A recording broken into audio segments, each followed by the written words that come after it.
Good morning, students. Today we are going to discuss poem composed by Charles Mackay, My Good Right Hand. My Good Right Hand का simple अर्थों में simple meaning देखें तो इसका अर्थ होता है मेरा अच्छा दाहिना हाथ. But the poet use the title of the poem in a symbolic way. एक प्रतीकात्मक अर्थ में इसका प्रयोग किया है. My good right hand according to the poet symbolically meaning है हार्ड वर्क, हार्ड लेबर, कठिन मेहनत. The poem is related with the common theme of poverty. गरीबी से संबंधित थीम है. तो इस कविता में बताया गया है कि किस प्रकार से चार्ल्स मैके जो अमीर व्यक्ति हुआ करते थे गरीब हो जाते हैं. जैसे ही गरीब होते हैं तो सहायता के लिए अपने मित्रों को, अपने रिश्तेदारों को, अपने परिचितों से संपर्क करते हैं और एज ए रिजल्ट वे केवल मौखिक रूप से उसे सलाह देते हैं और अपना धन से उसकी मदद करने से हिचकिचाते हैं. कवि को एहसास होता है, the poet realise that only God and his hard labour can help him, कि केवल भगवान और कठिन मेहनत ही उसका साथ दे सकते हैं. As a result he started hard labour and his confidence came back to him and he decided to leave his friends and decided to believe in his hard labor and God. तो भगवान में निश्चय करने का, भगवान में विश्वास करने का उसने फैसला किया. एज ए रिजल्ट तो परिणाम क्या हुआ? he became rich again, दोबारा अमीर हो गया.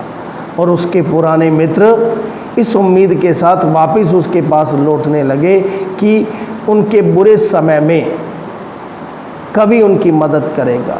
लेकिन कभी को जीवन का लेसन मिल चुका था. तब मित्रों को भी पता लग गया कि वो कभी पहले जैसा नहीं रहा कि वो उनकी मदद कर देगा. तो इस कहानी से ये भी मिलता है कि टिट फॉर टैट, जैसे को तैसा. तो we are going to discuss the poem my good right hand. I fell into grief. The poet fell into poverty. कभी गरीबी में फंस गया, गरीब हो गया. एंड बिगेन टू कंप्लेन, शिकायत करनी शुरू कर दी. I looked for a friend, the poet looked for a friend but I sought him in vain. But his search was useless because he could not find such friend. ऐसा मित्र नहीं ढूंढ सका जो उसकी मुसीबत में मदद कर सके. Companions were shy. जितने भी फ्रेंड्स थे वो शर्मीले थे, अर्थात किसी ने भी उसकी कोई मदद नहीं दिखाई, उससे नज़रें चुराने लगे. And acquaintance were cold. और जितने भी फैमिलियर थे, जितने भी परिचित थे, वो सब क्या हो गए? इनडिफरेंट, उदासीन हो गए. They gave me good counsel. The friends as well as relatives gave him only lip sympathy. केवल मौखिक रूप से उसे सांत्वना दी, सलाह दी. But they did not help the poet with their money. लेकिन उन्होंने कवि की धन देकर मदद नहीं की. वे उससे नज़रें चुराने लगे क्योंकि कवि गरीब हो गया था. Let them go, I exclaimed. With his confidence the poet exclaimed, let them go. Let all his friends go, all his relatives go. उसके सारे मित्रों को जाने दो, कोई मदद नहीं करता तो मत करने दो. And I have a friend at my side to lift me.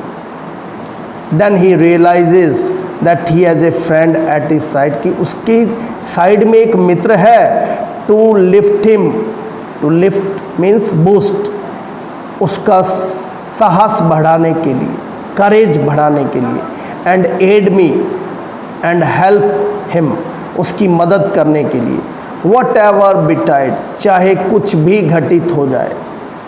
To trust to the world is to build on the sand, कि इस संसार में सेल्फिश मित्रों पर विश्वास करना, सेल्फिश रिश्तेदारों पर विश्वास करना जैसे रेत के आधार पर एक किला बनाने के समान है, कि रेत का घरौंदा बनाने के समान है। जैसे रेत का किला लंबे समय नहीं ठहर सकता, तो सेल्फिश मित्र लाइफ में लंबे समय नहीं ठहरते। I will trust but in heaven he decided to trust in God. Heaven means God, भगवान, and my good right hand. My good right hand means symbolically hard work. अपनी कठिन मेहनत में उसने विश्वास करने का निर्णय किया। My courage revived. As a result, परिणाम क्या हुआ? His confidence came back. His courage revived. उसका आत्मविश्वास पुनर्जीवित हो गया। And in my fortunes despite, although Fortune, despite, Fortune का मतलब भाग्य होता है, लेकिन दुर्भाग्य के बावजूद भी, and his hand was as strong as my spirit was light, and his hand, और उसका हार्ड लेबर भी, कॉन्फिडेंस इतना स्ट्रॉन्ग हो गया कि हिज सोल बिकेम चीयरफुल, उसकी आत्मा प्रसन्न हो गई। It raised me from sorrow, उसके सेल्फ कॉन्फिडेंस ने, हार्ड लेबर ने उसे दुख से उबार दिया, अर्थात गरीबी से बाहर निकाल दिया। It saved me from pain, इस आत्मविश्वास ने, इस हार्ड लेबर ने उसे गरीबी के दर्द से मुक्त कर दिया। इट फेड मी, इस सेल्फ कॉन्फिडेंस ने उसे फेड किया, क्लैड, भोजन खिलाया, वस्त्र दिए। अगेन एंड अगेन उसका सेल्फ कॉन्फिडेंस बढ़ता गया, उसका करेज बढ़ता गया, अगेन एंड अगेन बार बार उसकी मदद की। The friends who had left me came back everyone. In the last stanza of the poem the poet says that, कि उसके जितने भी सेल्फिश फ्रेंड्स थे, जितने भी रिलेटिव्स थे, जितने भी जान पहचान वाले थे, सारे उसके पास लौट आए। And darkest advisor, darkest means here selfish advisors, selfish friends looked bright as the sun. They became cheerful, सारे के सारे खुश हो गए। as the sun, जिस प्रकार से सूर्य प्रसन्नचित होता है, उसके मित्र भी प्रसन्न हो गए, खुश हो गए कि उनका दोस्त वापस अमीर बन गया। I need them no more. The poet had realized one thing. कवि इस बात को समझ चुका था कि आई नीड दैम नो मोर, मुझे ऐसे मित्रों की आवश्यकता नहीं है। एज दे ऑल अंडरस्टैंड, और उनके मित्र भी इस बात को समझ गए कि अब वो कवि अब उनकी मदद करने वाला नहीं है, क्योंकि उन्होंने भी उसके बुरे समय में मदद नहीं की थी। आई thank the, in the last end of the poem here the poet thank, धन्यवाद देता है, अपना आभार प्रकट करता है। आई thank the, I thank you, I trust you, God के लिए कहता है और हार्ड लेबर के लिए कहता है कि मैं आपको धन्यवाद देता हूँ, आप में मेरा विश्वास है। My good right hand, good hard work में। तो ये कविता पढ़ने के बाद आपको ये कविता कैसी लगी, please comment and share and subscribe my channel English with BK Arora. Thank you. Have a nice day.